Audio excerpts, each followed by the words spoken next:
ఇలాంటి వినూత్నమైన ఆలోచనలతో ఈ ప్రభుత్వం ముందుకు పోతున్నాం. అందుకే ఆంధ్రప్రదేశ్ రాష్ట్రం ఒక అనుకూలమైన రాష్ట్రంగా పెట్టుబడులకి ముందుకు తీసుకుపోయే పరిస్థితికి వచ్చాం. ఇవి కాకుండా యూత్ అయితే చాలా వండర్ఫుల్ యూత్ ఉన్నారు, ఇన్నోవేటివ్గా పనిచేస్తారు.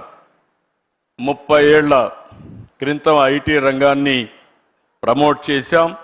దాని ఫలితాలు ఈరోజు బ్రహ్మాండంగా వచ్చే పరిస్థితి వచ్చింది. ఈరోజు ఒక్క విషయం ఈ సందర్భంగా మీ అందరికీ విజ్ఞప్తి చేస్తున్నా.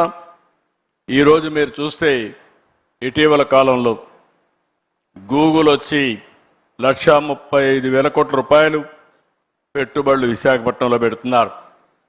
నిన్నే మైక్రోసాఫ్ట్ వచ్చి 1,58,000 కోట్ల రూపాయలు పెట్టుబడులు పెట్టడానికి ముందుకు వచ్చారు. అదే మరి ఇటీవల కాలంలో అమెజాన్ వచ్చి మేము 3,50,000 కోట్లు పెట్టుబడులు పెడతామని వాళ్ళు ముందుకు వచ్చే పరిస్థితికి వచ్చారు. మెటా వచ్చి మేము కూడా 1,000 కోట్ల రూపాయలు పెట్టుబడులు పెడతామని పరిస్థితికి వచ్చారు. అంటే దీన్నంతా ఇండికేషన్ ఏంటంటే ప్రపంచానికి నాలెడ్జ్ని అందించే శక్తి, సేవలు చేసే శక్తి భారతదేశానికి ఉంది. అలాంటి భారతదేశంలో మనం ఉండడం మనందరికీ గర్వకారణం. ఈరోజు 2047 వికసిత్ భారత్.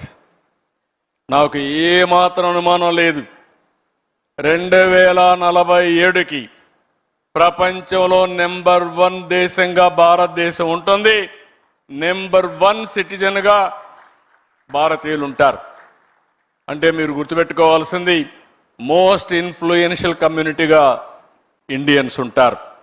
దానికి కారణం 1 మనం రిఫార్మ్ తీసుకురావడం, 2 ఐటీ ఫస్ట్ మూవర్ అడ్వాంటేజ్ తీసుకోవడం, 3వది డెమోగ్రఫిక్ డివిడెంట్ రావడం, అన్నింటికంటే ముఖ్యంగా right time, right leader, right place, that is Narendra Modi ప్రధానమంత్రిగా ఈ దేశానికి ఉండడం బిగ్గెస్ట్ అడ్వాంటేజ్గా మనకు తయారైంది.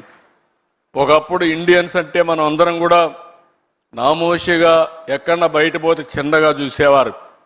ఈరోజు కాళ్ళరెత్తుకునే తిరిగే పరిస్థితి వచ్చిందంటే